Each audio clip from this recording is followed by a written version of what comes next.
What did you think he was referring to when he would say that his goal, his objective as president is to drain the swamp?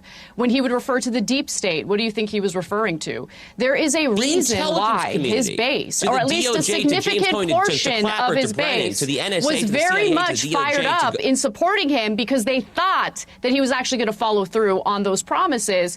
And by the way, I mean, sure, you could make the argument that Trump wasn't incessantly talking about releasing the Epstein files on the campaign trail, but you can point to specific examples in which he did do that. And on top of that, when you have the nomination of Kash Patel as the FBI director, he obviously focused heavily on the release of the Epstein files leading up to his appointment. You also have Pam Bondi. By the way, the other thing is, don't you guys find it super strange that they went from, okay, we're going to release the files, to now all of a sudden, actually, no files exist. Turns out there's no files at all. And then today, we're now learning that obviously there are files. There are files, and you have the House Oversight Committee releasing at least a portion of them. And I want to pour cold water on the notion that Larry Summers, there's no proof so far in what we've seen that he has raped anyone. So I want to be clear about that.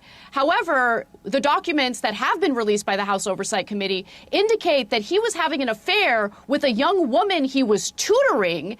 And in an email exchange with Jeffrey Epstein, in which he was getting advice from Epstein on how to handle this affair he was having, he made it abundantly clear that the only reason why this young woman that he was tutoring was dating him or whatever is because of his power. I am not comfortable with him having any role or position at Harvard University, knowing full well that he uses his power to essentially, get these young women to engage in sexual relationships with him. Relationship is generous, affairs with him.